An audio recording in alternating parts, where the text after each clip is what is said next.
de la pena. Un ladrón debe ser sancionado, Pérez es un ladrón, luego Pérez tiene que ser sancionado, ¿no? Ese es un proceso mecanicista y digamos que la primera revolución industrial está muy aparejada por esta línea, por esta línea.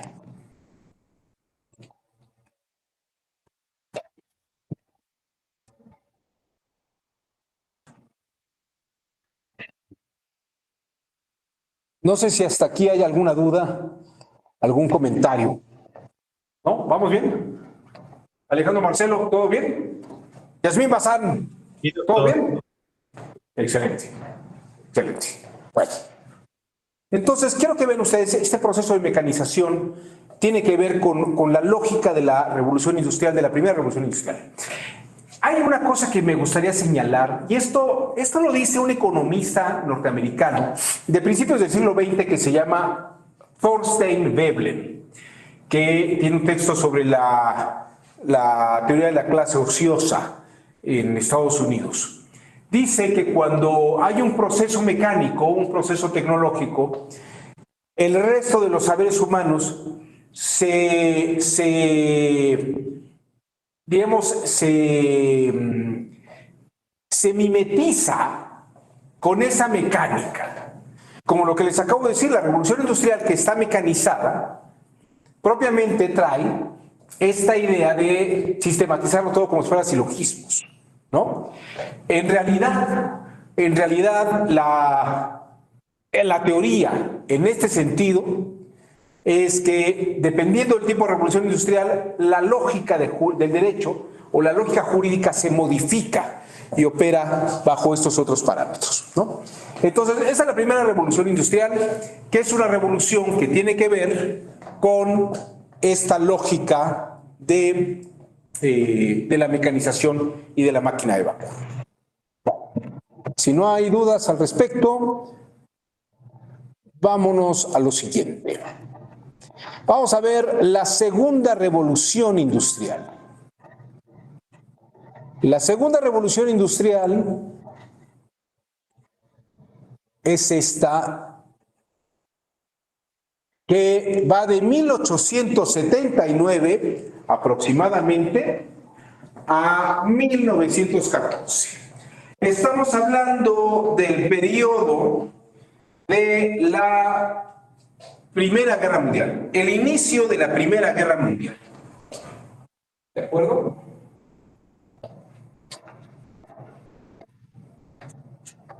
Como que ¿no?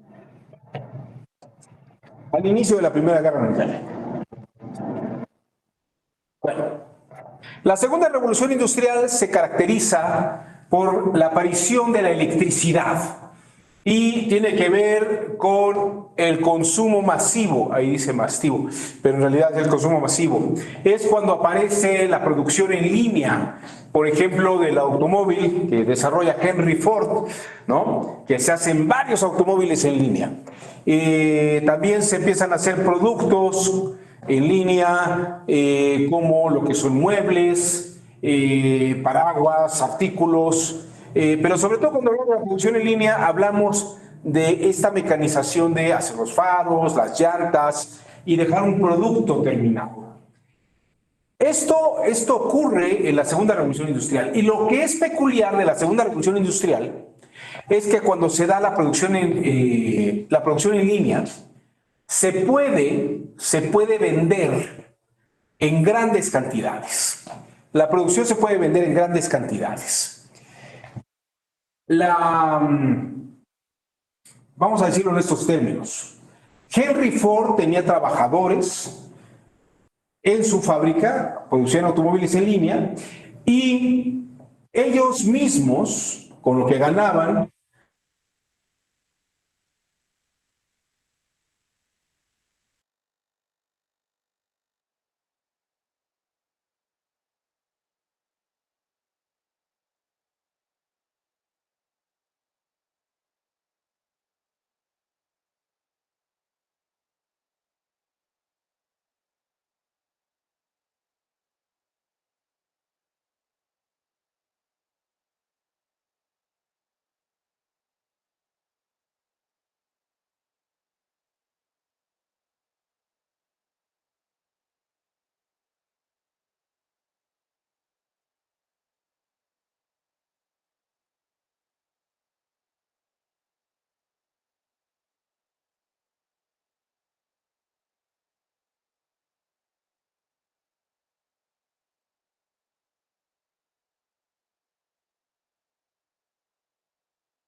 Buenas tardes. En un momento continuamos. Me informan que se fue la energía eléctrica en la escuela judicial y en esta parte todavía parece ser que los equipos todavía no están listos para entrar sin la energía de la calle. En un momento retomamos. Gracias. De acuerdo, gracias. Enterado, muchas gracias.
Hola, perdón, es que se nos fue la luz aquí en la Escuela Judicial Electoral. ¿Me escuchan? Sí, doctor. Sí, doctor. Sí, lo escuchamos, doctor. Perdón, es que sí nos quedamos sin luz y ahorita estamos reiniciando todo otra vez. Entonces les pedimos un poco de paciencia y una disculpa. Pero ya se reactivó ahorita la planta y reiniciamos.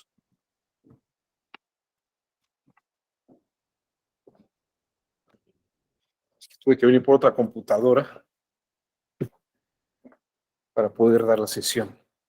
En caso de que porque vuelve a fallar.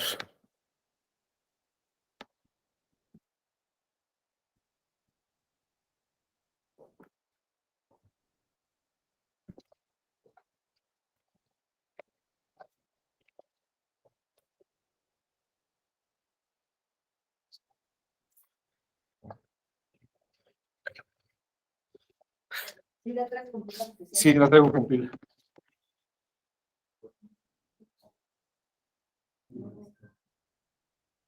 No, así como que se va y viene la señal, ¿no? Bueno, voy a continuar con esta. Voy a continuar con esa computadora. Gracias, Kenia. Perdonen ustedes.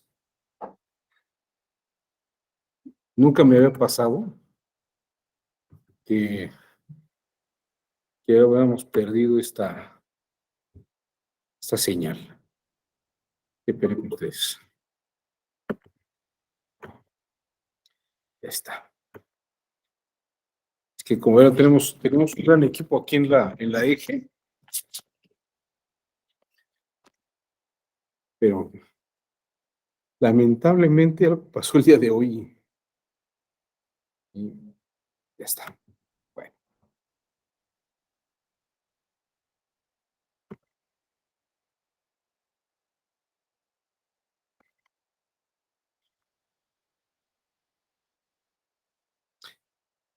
Bueno, estábamos hablando de la segunda revolución industrial, ¿no?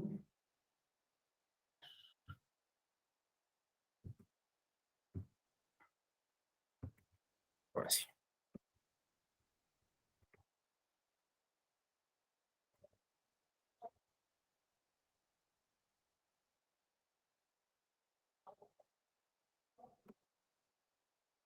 Ahí se ve la pantalla, ¿no?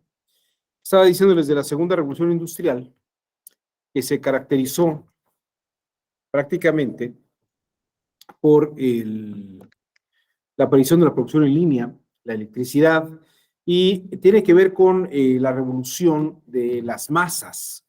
Hay un libro extraordinario que se llama La Revolución de las Masas, La Rebelión de las Masas de José Ortega y Gasset, La Rebelión de las Masas de José Ortega y Gasset, en donde se explica cómo la gente que vivía en el campo incursiona en las grandes ciudades. Y prácticamente estamos en la idea de la aparición de los derechos de los trabajadores a nivel de sindicatos, a estos trabajadores que están en grandes corporaciones, la organización laboral, las grandes normativas sobre empresas, derecho de empresa, y de algún modo todo lo que está relacionado con el comercio y la importación es una revolución que tiene que ver con el desarrollo de las grandes empresas y las grandes industrias, no solamente de cada uno de los países, sino lo que empieza a ser el nivel de empresas transnacionales. Algunas de ellas muy importantes. La tercera gran revolución industrial, pues tiene que ver precisamente con la consolidación de la electricidad. Y si ustedes ven, tiene que ver más desde 1920 hacia 1990. Es una revolución de 70 años, donde efectivamente el foco de Edison ya se masifica, las grandes ciudades ya tienen luz eléctrica, y es la época en la que también ya se masifica el teléfono, la radio, más adelante lo que será la televisión, y sin duda alguna lo que será la digitalización de la imagen, que va por las pantallas, las cámaras fotográficas, y la aparición de los satélites. Y ustedes me podrán decir, bueno, ¿y esto cómo es que va ocurriendo, cómo impacta en el campo del derecho? Pues piensen ustedes que la velocidad de la luz, ya por la vía telefónica, o por lo que luego serán el telégrafo, o lo que vendrá siendo en la radio, la televisión, pues permite vivir en una época en la que todos los procesos se aceleran a una alta velocidad. Sin duda alguna, ya no es necesario viajar físicamente a algún lugar para poder estar comunicado vía satélite. o sea, vía satélite ya podemos ver cosas que ocurren a la distancia, podemos verlas en tiempo real, vía satélite, podemos tener tal vez un pequeño tiempo de retraso, pero además podemos empezar a comunicarnos a través del naciente Internet. Hacia 1994, 95 empezamos a tener correos electrónicos, en el año 96 ya tenemos correos electrónicos. Piensen ustedes que los contratos, lo que son los acuerdos, piensen ustedes, por ejemplo, en materia electoral, lo que llaman la caída del sistema, que fue con la época de Carlos Salinas de Gortari, en realidad no es que se haya caído el sistema, no es que se haya caído el sistema. En realidad lo que se cayó, o cuando empezamos se cayó el sistema, pensamos que se cae la red de Internet y que toda la información que está en las computadoras, pues deja de fluir, ¿no? Pero miren, en 1988 no había red informática. Cuando decimos que se cae el sistema en la elección de Carlos Salinas de Gortari, les voy a decir qué fue lo que pasó. Se desconectó el cable que recibía los datos vía fax. Para quienes no sepan qué es un fax, era un sistema de información gráfica, o escrita, por ejemplo, textos, que se transmitían a través de la línea telefónica. La caída del sistema fue que se desconectó ese cable que permitía la comunicación vía telefónica de esos datos gráficos. Y luego, pues lo que pasó es que durante 15, 20 minutos se dieron cuenta que estaba desconectado y lo volvieron a conectar y volvió a darse de alta el sistema. Y dicen que ahí fue donde se tergiversó toda la información y que hubo un cambio de información. Pero miren, no teníamos los medios en ese momento para hacer eso. Ya me estoy viendo acá en el aula. Bueno, déjenme aprovechar. Ahí se escucha, ¿no? ¿Me escuchan bien? ¿Ustedes me escuchan bien? Sí. Perfecto. Escucha un poco de eco, por favor, con usted. ¿Ahorita se escucha con eco? Sí, Ya no. ligeramente. Ya se escucha bien. Ya se escucha mejor. Ya no. Sí. Perfecto. No, miren, voy a aprovechar que está aquí ya la presentación. Ahí es.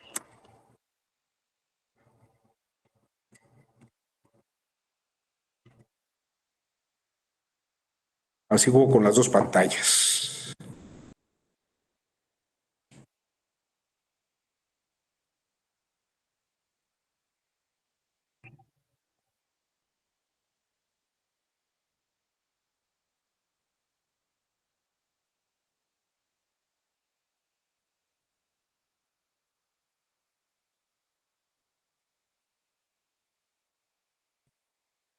Ahí está.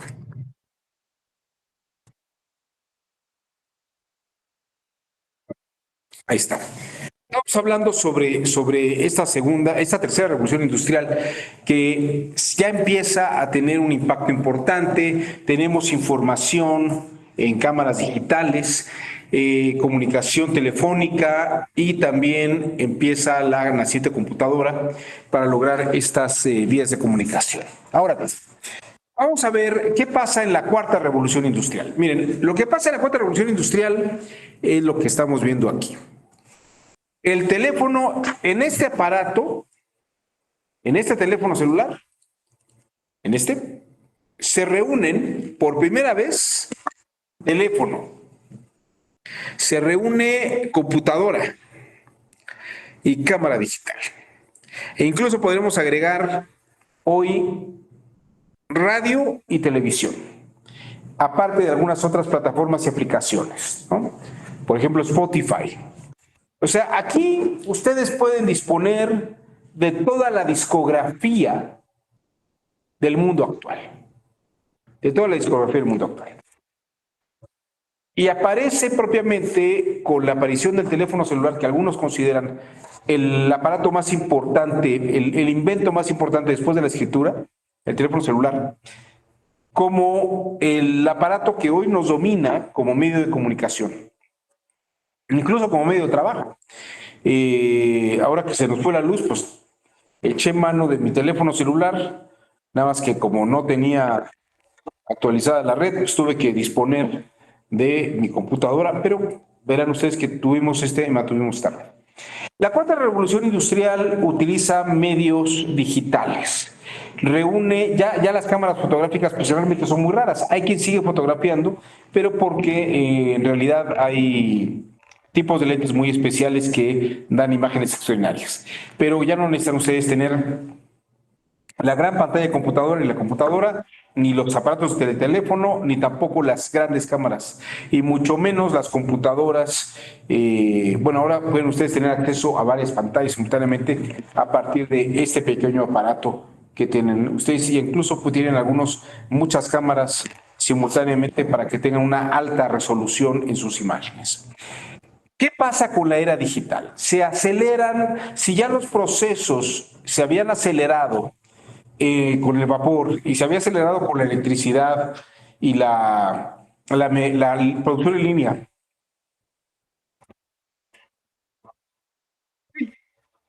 Perdón. Se habían acelerado con la producción en línea y la velocidad de la luz a través de las ondas vía satélites o de las ondas de radio, televisión.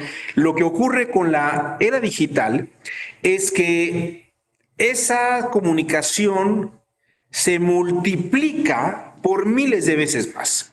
Ahí tienen ustedes un cable axial en el que, para que se den ustedes una idea, nada más, hagan de cuenta que esto era un espectro radioeléctrico, era una señal de radio o de televisión, y por aquí se le daba al canal 2 la concesión para transmitir El Chavo del Ocho, telenovelas y todo lo que quieran, ¿no? Cuando aparece la era digital, este espectro radioeléctrico se puede dividir en pequeñas fracciones. Entonces hagan de cuenta que tenían una sola aquí y ahora en este espacio con la digitalización tienen 100 o tienen 500. Y claro, lo que decían es, por ejemplo, Televisa decía, tú me concesionas el espectro radioeléctrico, déjame tener los 100 canales, radio, televisión y publicar, para que yo pueda operarlos. Y el gobierno le dijo, no, espérame, yo te di este espectro radioeléctrico porque la operación de comunicaciones o telecomunicaciones operaba con una frecuencia de este radio. Pero ahora en la era digital te voy a reducir a tu frecuencia, te voy a dar un poquito más si quieres. Te voy a dejar 20 canales, ¿no? Te doy 20 canales, pero no te puedes quedar con el espectro radioeléctrico, ¿no? Porque sería muchísima la información monopólica que alguien podría estar manejando. Bueno, piensen ustedes qué impacto puede tener en el mundo jurídico. Si de hecho ya los despachos de abogados, la operación judicial, ya en la era del Internet, o ya en la era de que va de 1920 a 1990, pues yo no sé si ustedes lo recuerden, pero por ejemplo, el Poder Judicial ya había desarrollado unos discos compactos con toda la jurisprudencia y cada año le daban a uno un nuevo disco compacto porque se había ampliado la jurisprudencia y uno podía buscar la jurisprudencia. Se acelera un proceso, pero incluso antes de eso, ya uno podía empezar a hacer llamadas telefónicas, podía enviar documentación vía telégrafos, vía correos, los fenómenos de telecomunicación permitían ver qué pasaba en una parte del mundo y ver qué pasaba en otra. Entonces podemos incluso medir operaciones financieras, jurídicas, internacionales, porque sabíamos qué estaba pasando en el mundo, tal vez no en tiempo real. Hoy en día sí lo tenemos en tiempo real. Hoy en día ser abogada o abogado en el mundo es equivalente a ser abogado en todas partes simultáneamente. Incluso las abogadas y los abogados pues trabajan y se forman en su sistema jurídico regional. Pero hoy en día hay despachos y bufetes jurídicos que llevan asuntos tanto en México como en el resto del mundo. Y se llevan asuntos de una gran cantidad de corporaciones, empresas, gobiernos, particulares, que gracias a la era digital se han multiplicado. Ya no hace falta que el abogado llegue a su despacho, que la ministra o el ministro, la magistrada o el magistrado lleguen al despacho, al tribunal, para que sepan cómo va fluyendo toda la información de un asunto. Todo se ve en tiempo real. O como diría Octavio Paz en esta obra, que en la que creo que se llama Pasado en Claro, que dice: estamos viviendo todas las épocas y todos los tiempos en este instante. Bueno, quiero mostrarles qué es el Internet. Fíjense, el Internet nace con este proyecto que se llama ARPANET. ¿Qué quiere decir ARPANET? Es Advanced Research Project Agency Network. O sea, como red, el network es una red, es la red de la Agencia de Proyectos de Investigación Avanzada, o red de agencias de proyectos de investigación avanzada. Quiero que vean en qué consistía el Internet hacia principios de los años 70. En realidad, el ARPANET surge desde mediados de los años 60, finales de los años 60.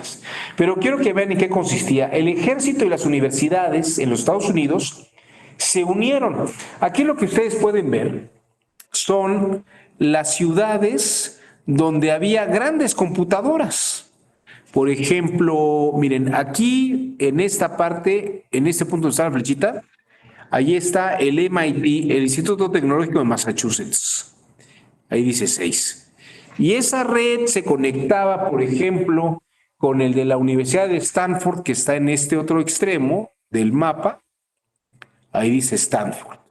Y existían estos cableados o de estas redes, esta red propiamente, que permitía comunicarse vía telefónica entre unas computadoras y otras. Entonces, tenemos unión de bases militares junto con universidades. Como ven aquí, dice, el Departamento de la Defensa de los Estados Unidos de Norteamérica creó una red de computadoras en 1969 para enviar datos y conectar principales universidades y grupos de investigación. Bueno, ARPANET finaliza en 1990. Quiero que vean ustedes, aquí nuevamente, este es el mapa ya a colores, pero fíjense, comenzó con un sistema NCP, Network Control Protocol, o protocolo de control de red, y posteriormente la primera versión de protocolo de Internet a la suite TCP o IP, o lo que hoy conocemos como direcciones IP, que es con lo que utilizamos, teniendo al ARPANET una destacada parte de la naciente Internet. ARPANET se acaba para las universidades y para el ejército en exclusividad porque es cuando se concesiona a las empresas privadas como América Online, Google, Yahoo, y esas empresas son las que empiezan a administrar la red. Y es cuando, hacia finales de los años 90, ya tenemos correos electrónicos de Google, tenemos correos electrónicos de Yahoo, de América Online. En realidad, que todos y todos ustedes tal vez recordarán el primer correo electrónico que tuvieron en su vida porque tenía que ver con esto. Piensen ustedes que esta digitalización y esta operación por teléfonos celulares, esta operatividad que tiene que ver con comunicaciones digitales, acelera procesos de una manera extraordinaria. Ya no hace falta que la gente esté en un lugar físico para que pueda hacer operaciones y negociaciones. Piensen ustedes incluso lo que hizo esta pandemia. Esta pandemia lo que hizo fue que pudiéramos tener juicios en línea, audiencias a distancia, con tal de que no se dieran los contagios. Pero también educación en línea a distancia. Ven ustedes qué estamos haciendo nosotros en este momento. Ustedes ya no tienen que moverse tanto de un lugar a otro para poder tomar una clase. Se acelera el proceso.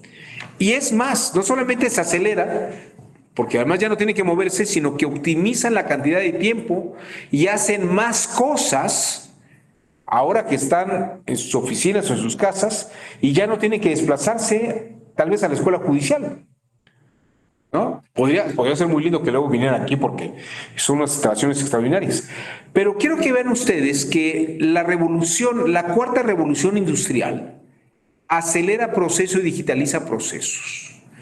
Hoy en día, ustedes tienen información en las nubes, en la red. Pueden bajar jurisprudencias, resoluciones, derecho comparado. Trabajo que antes hubiera llevado semanas, lo hacen en cuestión de segundos y de minutos. Revisar resoluciones, todas las resoluciones que hay sobre cierto tema, todos los criterios que hay, la doctrina, ¿no? El derecho mismo atiende, fíjense ustedes, atiende a grupos que antes no estaban visibilizados. Hoy, gracias a las redes sociales, vemos asociaciones de papá con niños con cáncer, grupos que requieren una atención o requieren perspectiva, como la perspectiva de género para ser atendidos, ¿no? O hay grupos vulnerables, como los grupos de pueblos originarios o grupos de adultos mayores, son grupos vulnerables.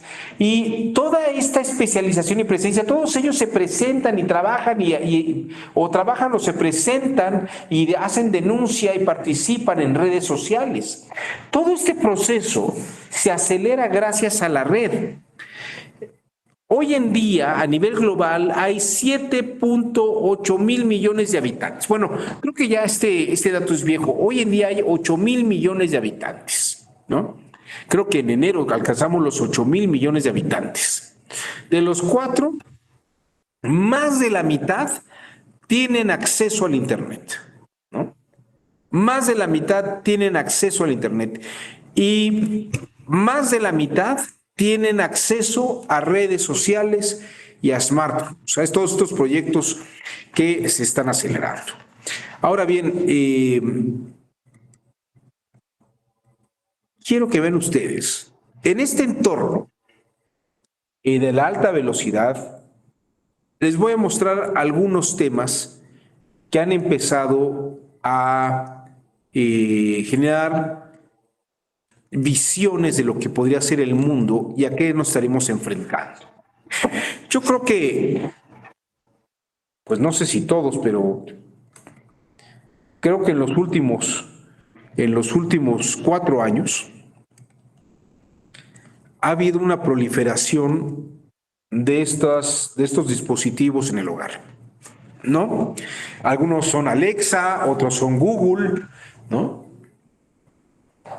¿Qué son? Son dispositivos que ni siquiera hay que meterse a la computadora. Ellos ya son un acceso a las computadoras y a las redes. Por lo menos en un nivel en el que podemos pedirles información de una manera oral y nos responden de una manera oral. Ya no hace falta teclear y podemos pedir información y nos la brindan en la medida que la necesitemos codificada. Ahora bien, para que vean ustedes una de las cosas que han empezado a generar una visión fantasiosa del mundo es la aparición, por ejemplo, de Ross. Ross es un robot abogado que fue desarrollado en la Universidad de Toronto utilizando lo que se llama tecnología de un ordenador Watson que creó la IBM. Este ordenador Watson, para que se den ustedes una idea, es el tipo de ordenador que se utilizó para la máquina Deep Blue que jugaba ajedrez con Kasparov, ¿no? ROS es capaz de acelerar procesos de búsqueda de datos, de sentencias, jurisprudencias y normas legales. Puede incluso, bajo ciertos algoritmos, calcular riesgos y brindar respuestas correctas en el orden de los márgenes legales. Incluso se dice que aprende en la medida que más interactúa con los humanos.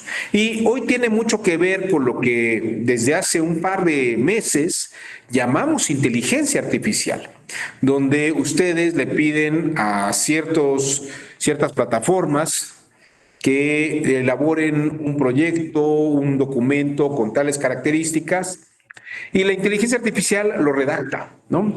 Incluso pueden crear animaciones y avatares, personajes simulados, dibujados, que pueden operar y también hablan a través de lo que es la inteligencia artificial. Pero miren, y esto algunos dicen, estamos al final del trabajo de los abogados. Los abogados ya se van a quedar sin trabajo porque todo lo puede hacer ROS. Pero miren, aquí hay un punto y esto es un reto muy interesante. Porque lo que hace el trabajo jurídico y jurisdiccional es medir situaciones particulares, conflictos concretos y temas específicos. La inteligencia artificial no atiende a particularismos ni cuestiones circunstanciales. No todos los casos se resuelven de la misma manera y de la misma forma, ¿no? Es como si pensáramos que todos los casos que ya están en la red, cuando se nos presenta un caso nuevo, le pedimos a ROS que lo resuelva con base en toda la información que hay en documentos anteriores, ¿no? Pero eso no funciona así. ROS es como una especie de Alexa, es como una especie de Google, de OK Google. Les voy a pasar un pequeño comercial de la venta de ROS para que vean ustedes qué tipo de máquina es.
No se escucha, doctor.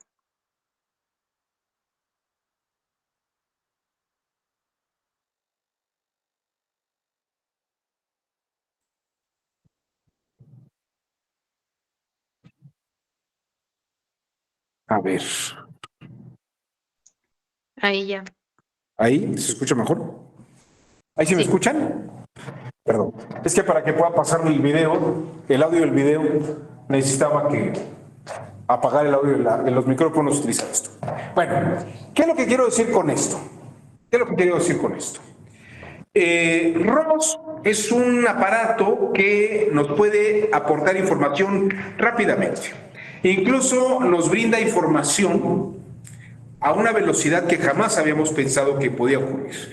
Antes teníamos que meternos, si quieren ustedes, a los sistemas, a las plataformas que teníamos, ¿no? Por ejemplo, meternos a la base de datos del Poder Judicial, meternos al Semanario Judicial de la Federación, buscar las jurisprudencias, buscar las resoluciones, los precedentes, y a partir de eso, armar la información que tenemos.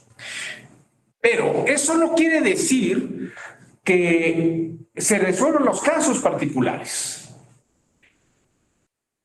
Eso quiere decir que ahora tenemos mucha más información y muchos más datos para poder resolver un problema jurídico en la realidad. Ahora bien, si ustedes me pueden decir, bueno, entonces, ¿qué va a pasar, por ejemplo, con los asistentes o los paralegales o las personas que auxiliaban en la resolución de problemas? Pues en vez de mandar a mis pasantes o mis asistentes a buscar jurisprudencias que se podían llevar 2 días, 3 días y luego sistematizar, organizar, pues, por ejemplo, me brinda una posibilidad rápida de operar con toda esta información, ¿no? Me permite resolver problemas rápidamente de este tipo. Entonces, como verán, no es que tengamos que enfrentarnos a las máquinas.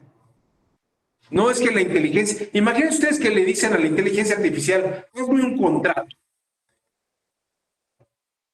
Hay un pariente mío mucho más joven de 25 años que tiene una empresa y me dice, yo ya no contrato a la mujer, yo lo que le pido es a la inteligencia artificial que me haga un contrato de compraventa o contrato de servicios de tal cosa para que obtenga estos beneficios, ¿no? Y claro, la inteligencia artificial le da un machote, pero el muchacho se dio cuenta que tenía que llevarlo con una abogada y un abogado que revisara los puntos finos para que viera dónde hay que colocarnos en una estrategia y no caer en problemas de que la información no se está manejando de manera adecuada, ¿no? O prever algunos malentendidos y malas interpretaciones.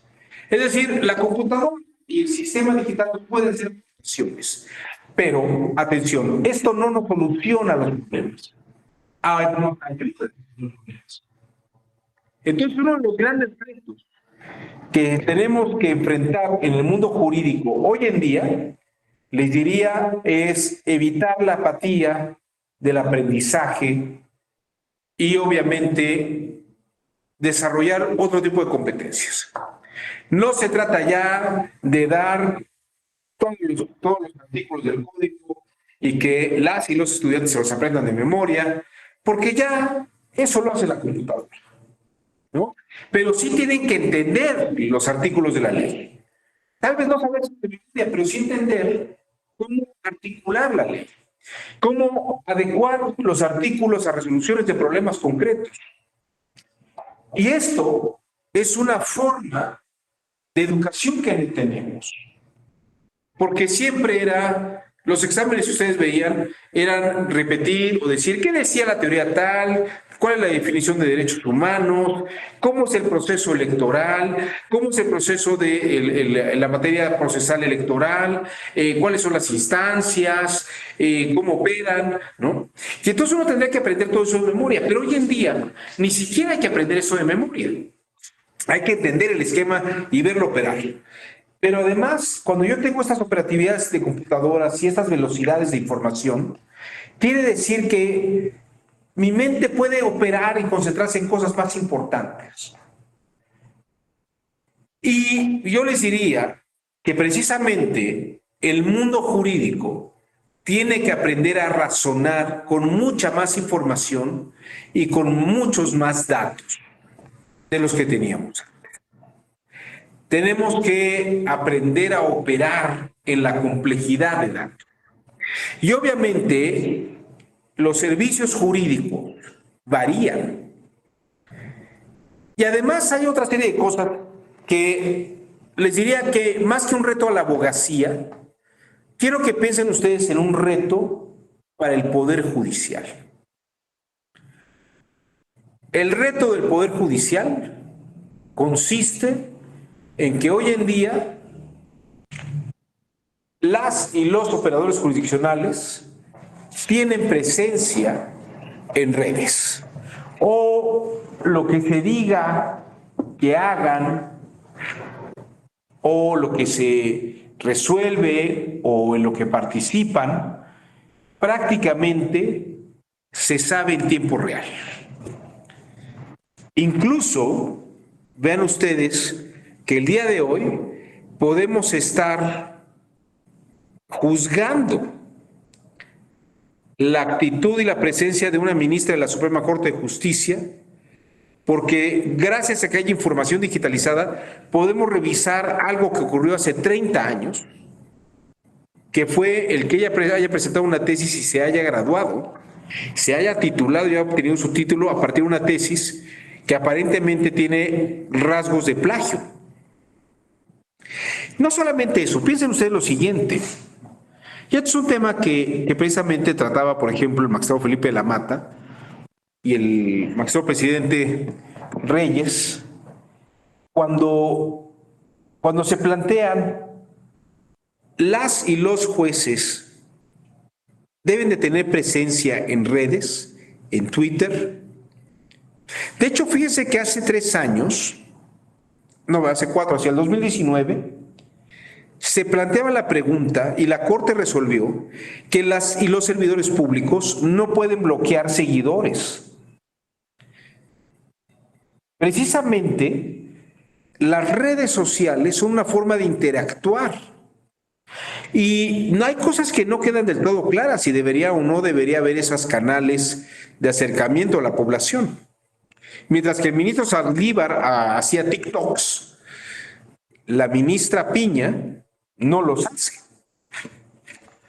Pero fíjense, si ustedes entran, por ejemplo, al LinkedIn o al Twitter del magistrado Felipe de la Mata, pueden ver ustedes infografías, pueden ver participaciones del magistrado en eventos públicos y también pueden ver publicaciones que hace a forma de ensayos, artículos sobre temas y resoluciones que se han hecho.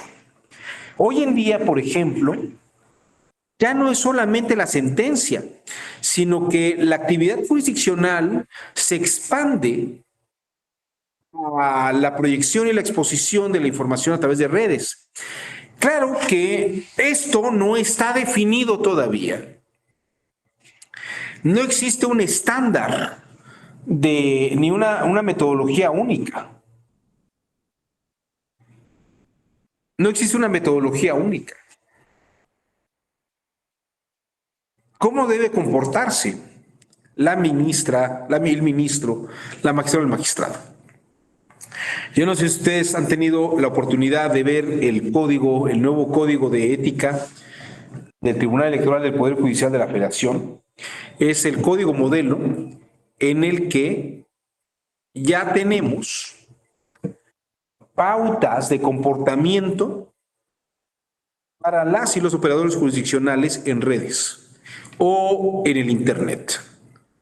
¿Qué habría que ir haciendo, resolviendo y hablando sobre estos temas? A ver, aquí Alejandro Marcelo nos está compartiendo.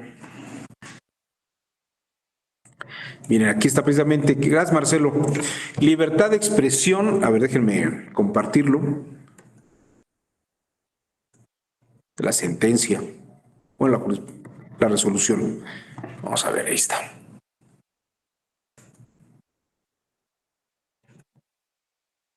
Ahí está, fíjense.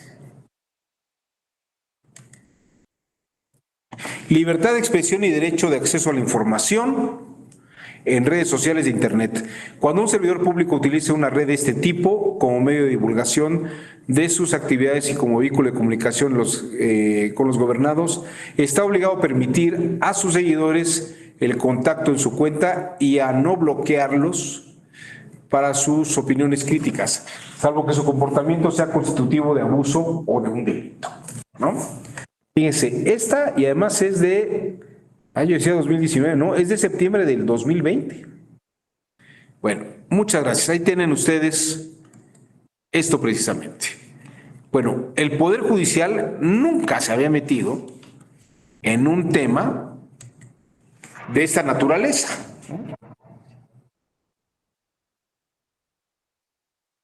Es más, ¿a quién se le podría ocurrir que es relevante el papel de una jueza o un juez? Pero incluso, les digo, esto es en cuanto a la judicatura, pero incluso también el papel que tiene que ver para las y los abogados, su presencia en las redes sociales, su información, incluso los asuntos que van llevando.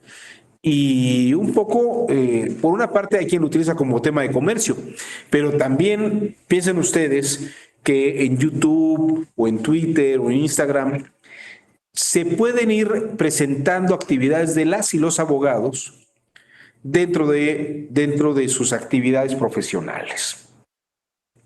Que fueron a tal tribunal, que fueron a tal reclusorio, que están ventilando tal asunto, están llevando tales cosas, los comentarios que hacen a la prensa. Toda esta es una información que, sin duda alguna, tiene que ser analizada desde los rubros de el comportamiento deóntico y profesional, ¿no? Ahora, quiero mostrarles otro de los grandes temas, que si ya les había dicho yo que Ross era como esta especie de abogado informático que parecería que va a quitar la chamba a las y los abogados, fíjense ustedes estas notas.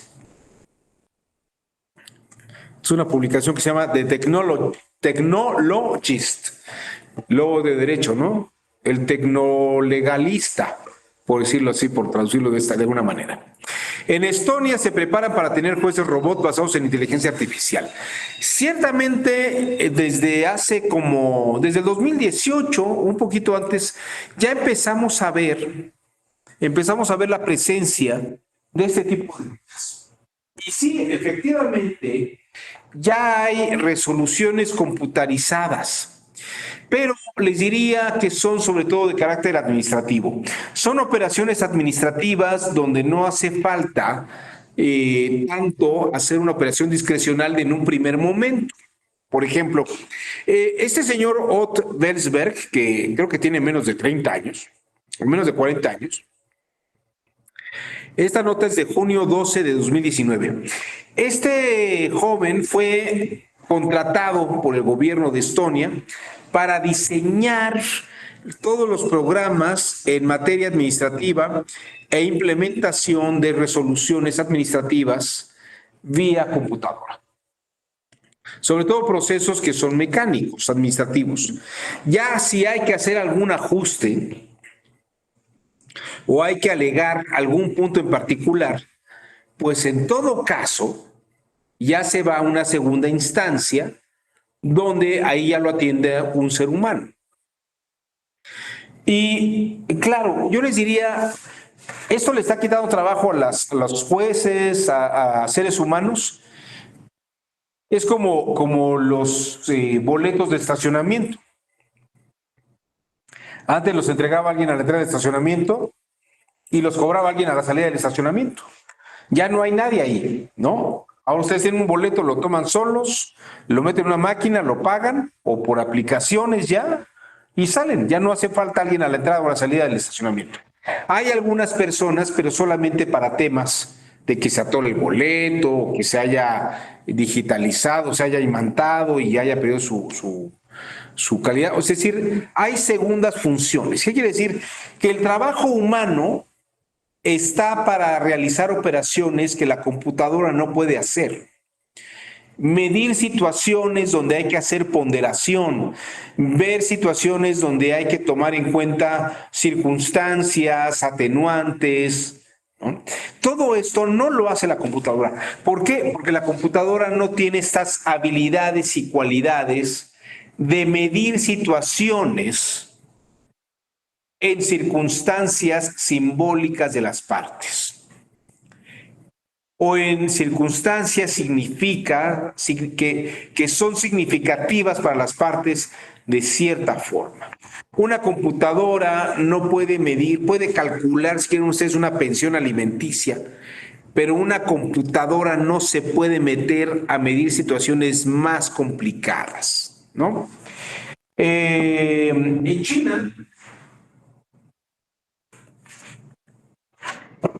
China ya hay jueces robots para temas, por ejemplo, de tránsito.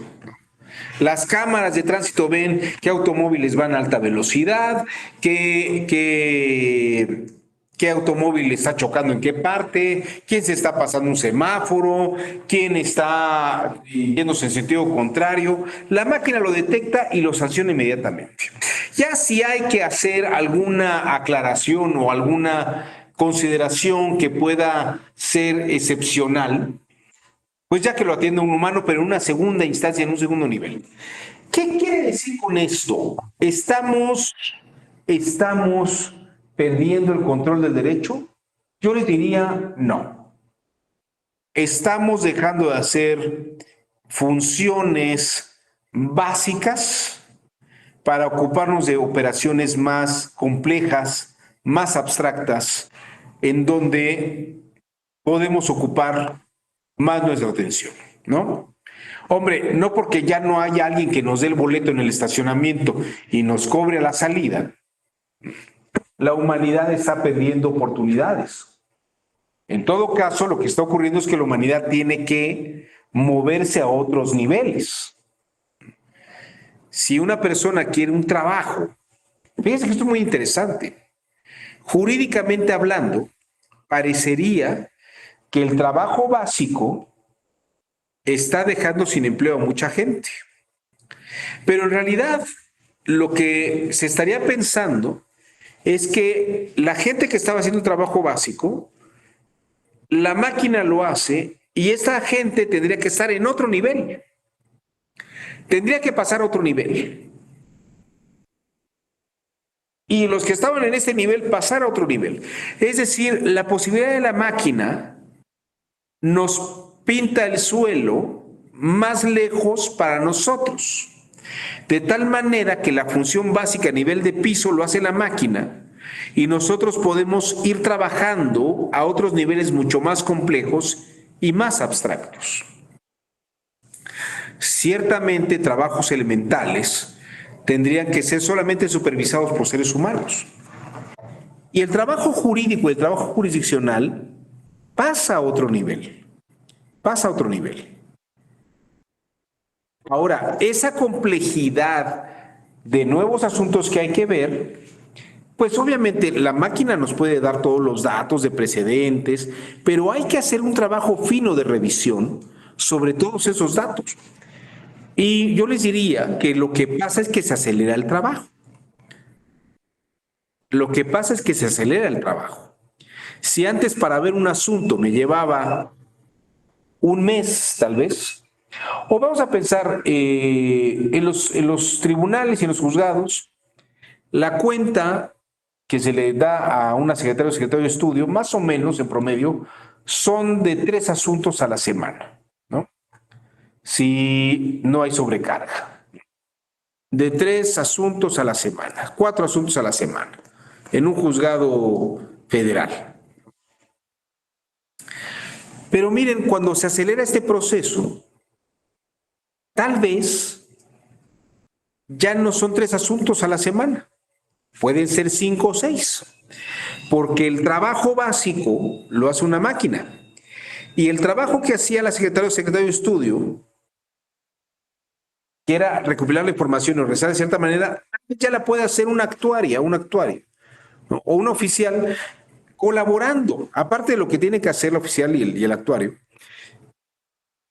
De tal modo que la secretaria o secretario de estudio y cuenta puede dedicarse a la estrategia de resolución del problema a otro nivel, porque ya concentra su trabajo en funciones mucho más abstractas.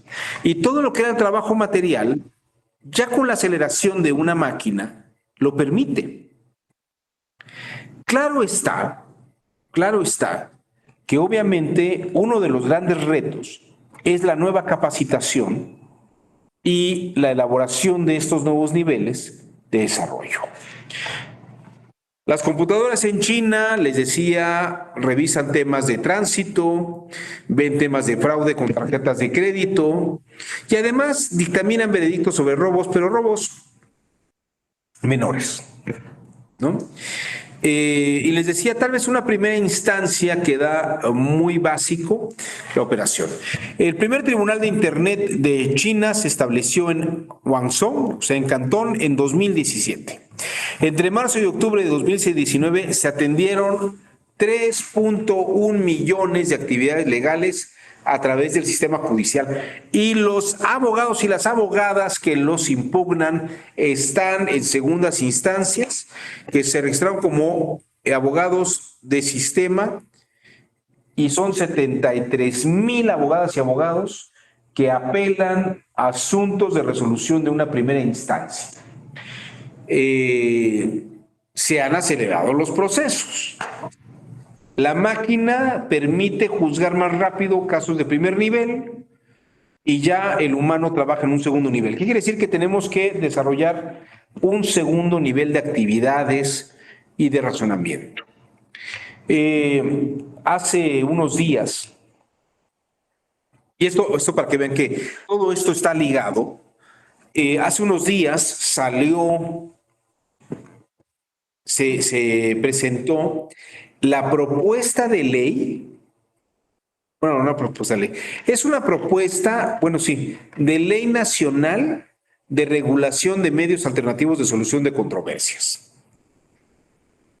Es una ley de mediación para toda la República en materia civil, mercantil, incluso les voy a decir una cosa, de derechos de autor, y se hace la propuesta que también asuntos en materia electoral puedan resolverse mediante mediación. Pero el asunto no queda ahí. La mediación puede ser a través de instituciones oficiales, que es lo que ocurre ahora, pero también podría ser llevada a cabo por particulares. Es decir, una función que una notaría pudiera realizar, entre otras cosas, son funciones de mediación. O tal vez aquí Alejandro Marcelo, junto con Yasmín Bazán, crean una AC o una SC dedicada a mediación en materia electoral. Entonces, en vez de que el asunto llegara a la OPLE, fíjense, por eso está hablando sobre el plan B y acabar con las OPLES, ¿no? Porque si se aprueba esta ley de mediación, incluso pueden proliferar más instituciones o despachos o centros de mediación en materia electoral para ciertos municipios, para ciertas regiones, y ese sería un nuevo reto en actividad jurídica. Incluso porque tal vez para ser mediador o mediadora no haría falta ser abogada o abogado. Podría ser una persona con preparación de paralegal. Es decir, alguien que supiera los elementos básicos que tendría que utilizar, pero claro, tendría que tener la asesoría de abogadas y abogados o expertos en derecho, expertas o expertos en derecho. He ahí un reto que, por ejemplo, está presentando esta ley en la era digital. ¿Y por qué? Bueno, además, esta ley, les decía, funciona. Déjenme mostrárselas. Denme un segundo.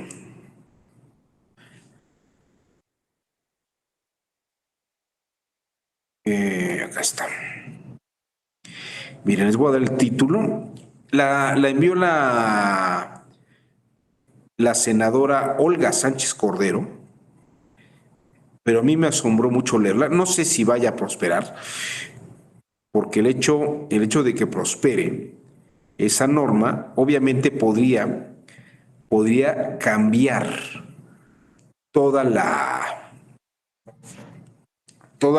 el rostro. Fíjense, aquí está. A ver, se los voy a poner así. No sé si lo ven. Aquí está. Bien. Así no se ve. Bueno, dice, Iniciativa con proyecto de decreto por el que se expide la Ley General de Mecanismos Alternativos de Solución de Controversias. Y precisamente lo que está planteando es que se estandarice la mediación, que haya una capacitación nacional para centros de mediación.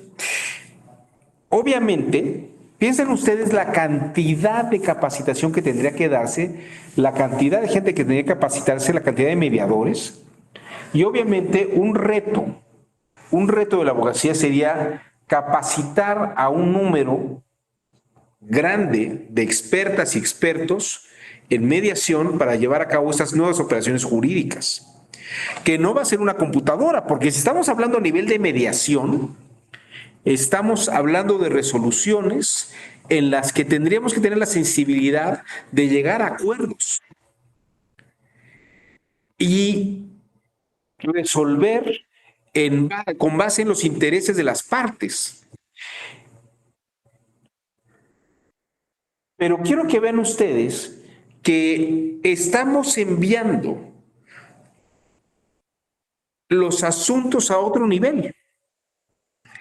Porque jurídicamente, si resolvemos en un nivel como una visión estándar de resolución estandarizada por computadora, por decirlo de alguna manera, las segundas instancias que son para refinar asuntos, la idea de hoy en día, y por ejemplo esto es lo que ocurre en la mediación, bueno, en materia laboral, es que antes de ir a una instancia jurisdiccional, se agote la medida de mediación. Pero imagínense usted, porque esto descargaría todo el trabajo de los juzgados, de los tribunales, de las salas regionales, de la sala superior. Y además, si tuviéramos una gran cantidad de datos e información, podríamos poder preparar esas mediaciones, tener la información lo más completa posible. Todo esto son medios que precisamente nos brindan los nuevos medios digitales. Ya no habría que ir físicamente a un lugar. Podríamos tener tal vez corresponsales en alguna zona o personas que estén asistiendo a distancia, que permitan ver la realidad del espacio y del lugar donde se dieron los hechos, y a partir de eso preparar un proceso de mediación entre las partes. Sobre todo piensen ustedes en materia electoral. Les digo que esta ley contempla la mediación en materia de derechos de autor, o sea que el INPI, fíjense, el INPI estaría, el Instituto Mexicano de la Propiedad Industrial, tendría competidores de mediación particulares. Y el Tribunal Electoral, ¿no? Y piensen ustedes también ahí en esa línea de lo del INE, habría particulares que podrían operar como mediadores en temas electorales.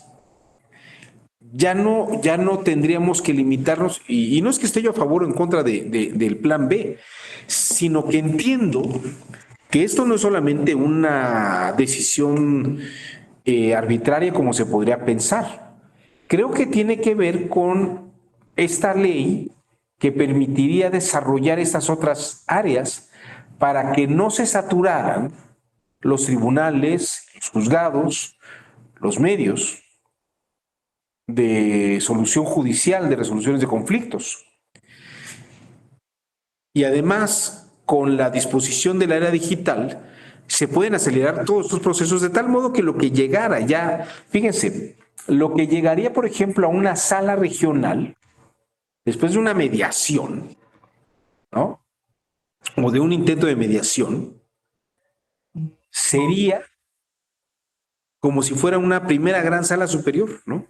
O sea, como que se escalan los niveles de complejidad, de tal forma que lo que llegaría a la sala superior son verdaderamente temas muy paradigmáticos y complejos que habría que resolver con particularidades muy específicas. Y gracias a los medios digitales podemos tener una gran cantidad de datos que podrían precisar estas circunstancias atenuantes, excepciones, que podríamos ir descubriendo poco a poco en cada caso circunstanciado. Entonces, fíjense ustedes cuáles son las circunstancias a las que nos está llevando la era digital. La era digital está transformando la especialización jurídica en una alta especialización jurídica, donde la ley funciona en un nivel mecánico administrativo en una primera instancia, en un primer nivel. Pero en la medida que los temas escalan a un segundo nivel, la especialización implica capacidades propositivas y creativas de resolución de conflictos jurídicos que la ley en una primera instancia no aguanta. Si lo quieren ver ustedes en términos de teoría del derecho, es como lo que Hart llamaba los casos fáciles y los casos difíciles. Los casos fáciles son aquellos que uno ve lo que dice la ley y lo resuelve tal cual. Pero para eso no hace falta un abogado, ni una jueza, ni un juez. Que la máquina lo resuelva. Y entonces nos vamos más bien a las complejidades del caso difícil. Oiga, es que voy a apelar la primera instancia. Bueno, ya no gasté, fíjense, esto es muy importante, la cantidad de gasto que puede haber en una primera instancia para alguien, ¿no? Se reduce ese gasto porque una máquina lo está haciendo, una computadora.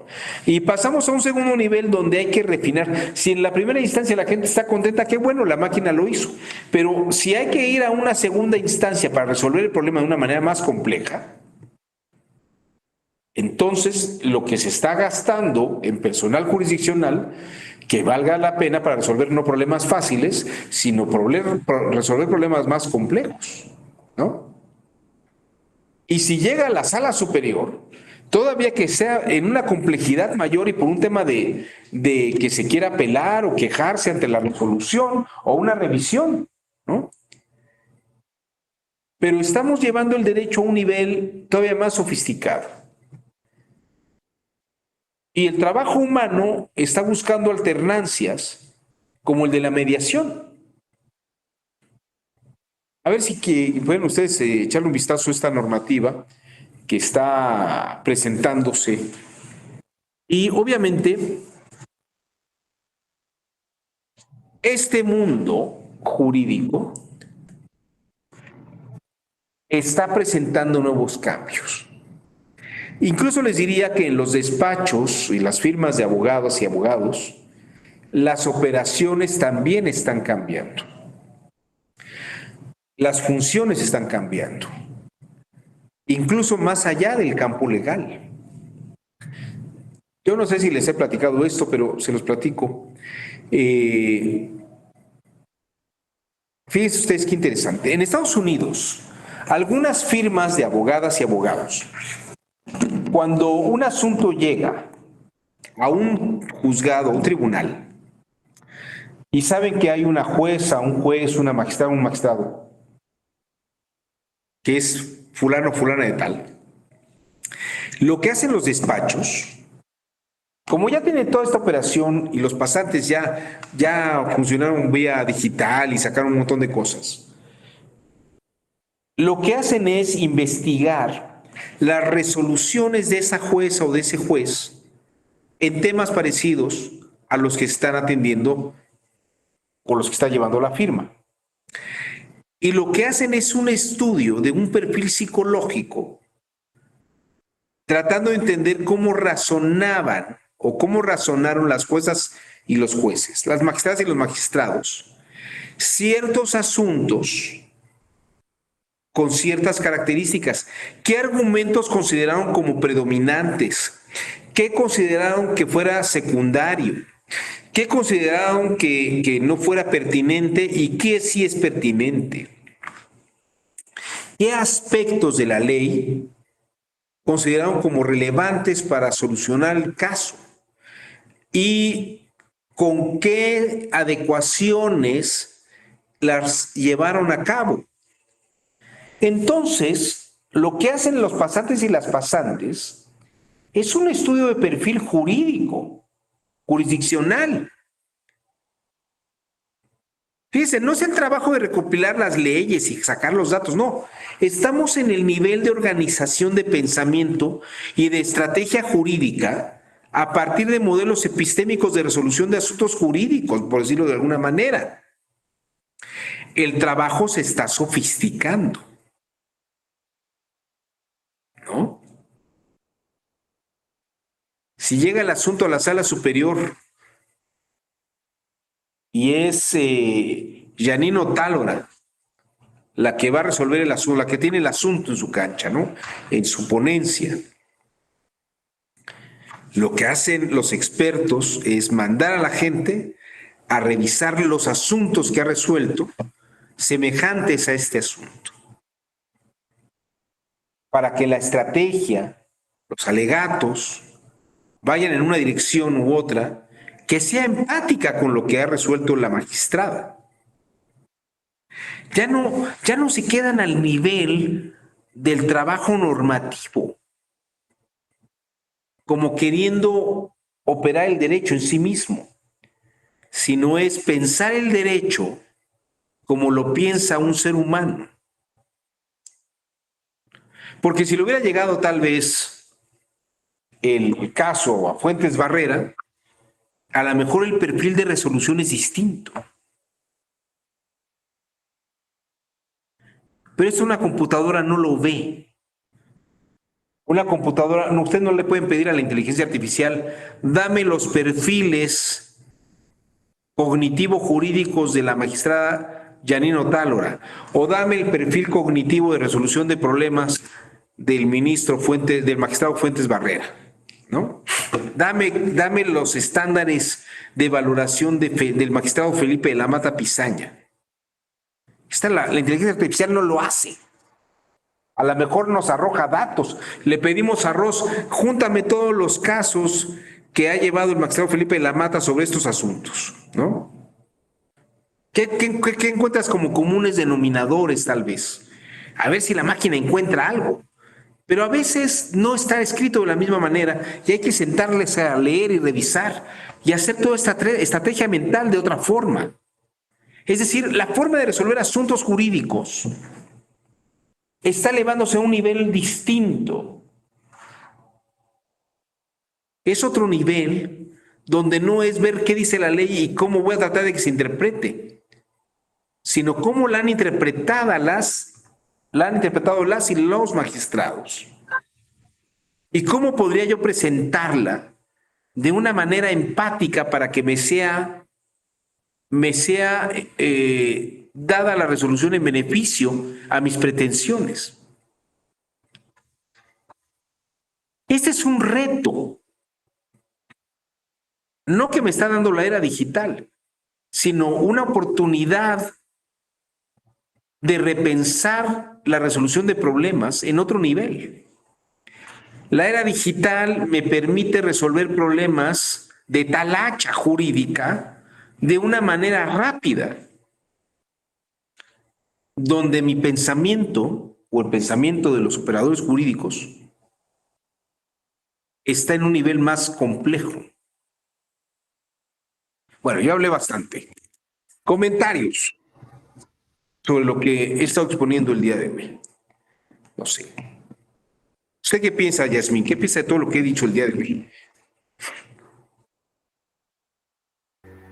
Particularmente en la ley de mediación, pues la verdad sí se me hace un poquito complicada, porque pues violaría muchos, pues un control de convencionalidad y el control de constitucionalidad de cada área jurídica, especialmente yo estoy en materia electoral, entonces creo que a nivel electoral, pues violaría un control de convencional muy amplio y más de pues, lo que son las categorías sospechosas. Bueno, el Tribunal Electoral sé que se está haciendo ¿cómo se llama? No sé, se me acaba de olvidar, discúlpenme. Donde van a ir, bueno, donde va la gente a poder, ay, se me olvidó la palabra. Ay, se me olvidó, doctor, la palabra. No se preocupe. Entonces, vulneraría mucho esa parte de mediación, de conciliación, cuando vulneran a alguna persona con alguna discapacidad o lo que son los, ¿cómo se llama? Lo que son, pues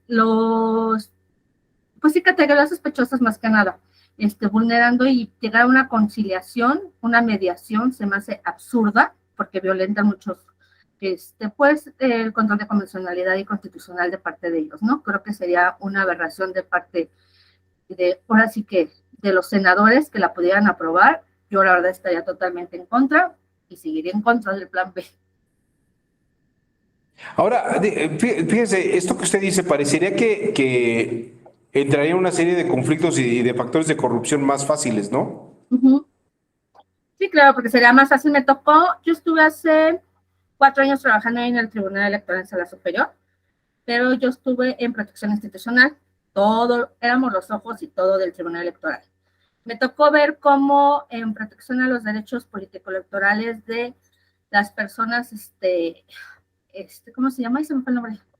De indígenas, cómo se cambiaban afuera, cómo afuera llegaban en traje y adentro pasaban al baño y se cambiaban y decían que pertenecían a una comunidad indígena. Entonces, creo que el vulnerar con los derechos de las personas indígenas, afroamericanas, o en realidad toda la que es categoría sospechosa, se me hace muy absurdo, ¿no?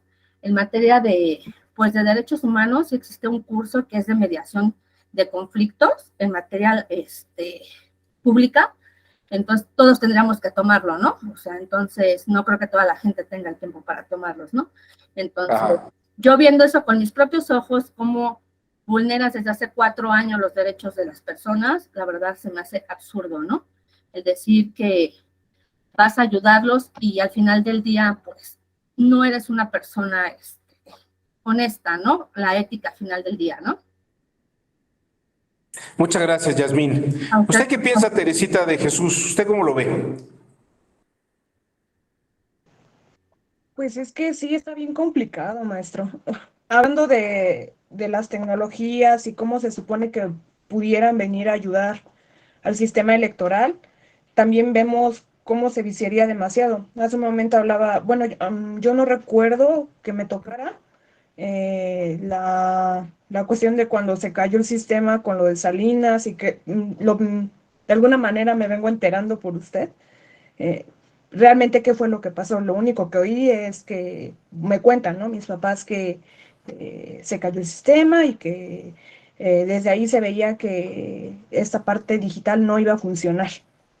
Pero pues ya viendo todo lo que nos comenta, por ejemplo, respecto a los jueces en China y demás, y cómo poco a poco lo implementamos de alguna manera aquí en México con las urnas electrónicas, pues yo creo que sí podría ser, pero hay que buscarle mucho. Yo también estoy en desacuerdo con el plan B. Yo fui supervisora en varios procesos electorales y desde un lugar muy chiquito me daba cuenta cómo se vulneraban muchos derechos de los ciudadanos. Ahora no me quiero imaginar a tan gran escala. ¿Es cuánto? Muchísimas gracias. Nada más para que se refuerce esta idea. La elección de Salinas fue en el 88, ¿no? Y ARPANET se libera en 1990. Es decir, aunque ya había redes de internet, el Instituto Federal Electoral no tenía internet en ese entonces, ¿no? O sea, no había acceso ni siquiera a redes de internet. Tuvieron que pasar todavía 2 o 3 años más para que se comercializara y el gobierno o las instituciones gubernamentales o paraestatales pudieran tener internet. Tuvieron que pasar 8 años más, ¿no? Por eso le digo que lo que era caída del sistema solamente era este asunto del cablecito de fax. Gloria Cruz, ¿usted qué le parece?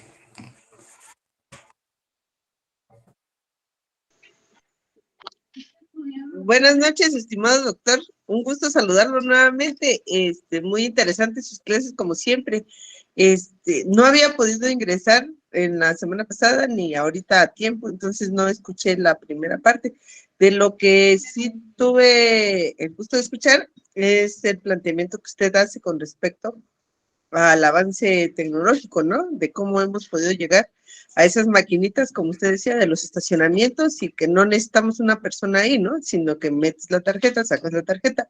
Y hace tiempo escuchaba también en cuestiones de violencia política en razón de género. En el Facebook etiquetan a personas y dicen ciertas cosas de ella. Se planteaba un juez en inteligencia artificial que estuviera previendo que no se le dijera determinada.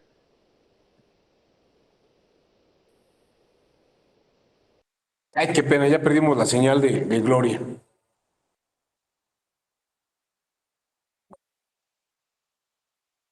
Qué lástima, ya la perdimos. No sé, bueno, ¿alguien más quisiera decir algo antes de que nos Porque había vayamos? vertido esa expresión que no fuera positiva, sino que tuviera algún elemento de violencia política en razón de género. En ese sentido yo considero que estuviera bien, pero como citaba la compañera que me antecedió, en el 88 pues hubo, según la conciencia social, hubo un fraude, entonces pues tampoco nosotros confiamos tanto en la tecnología porque sabemos que es manipulable, ¿no? Pero en cuestión de que se planteaba de bajar información y de no permitir que se difunda cuando sean comentarios negativos de ciertas personas, estuviera bien, porque muchos candidatos dañan la.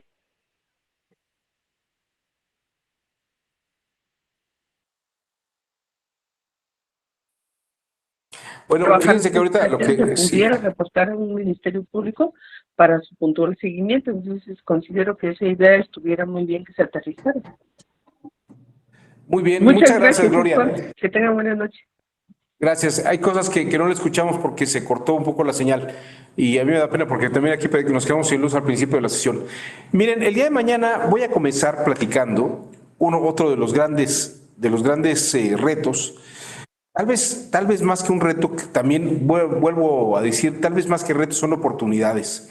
Vamos a hablar mañana del voto electrónico y qué ventajas tiene. Ahorita, por ejemplo, Gloria ha mencionado algo que podría pensarse que va a ocurrir o que podría ocurrir, que es la manipulación de la información a través de redes y de computadoras, de tal modo que se pudiera alterar el voto electrónico. Pero vamos a hablar de eso mañana, vamos a hablar de la experiencia de la India sobre eso, que ya tienen varios periodos de elecciones vía digital. Y también qué ventajas tiene, qué desventajas tiene. Pero vamos a hablar de eso el día de mañana y vamos a terminar de completar este panorama de lo que es la vida jurídica de la abogacía y del Poder Judicial en la era digital. No sé si alguien quisiera decir algo más antes de que nos vayamos esta noche. ¿No? Pues les deseo a todos una muy buena noche. Nos vemos el día de mañana para continuar con esta sesión. Hasta luego. Que tengan bonita tarde. Hasta luego. Gracias, buenas Buenas noches. noches a todos. Gracias, hasta mañana. Gracias, linda noche, bye.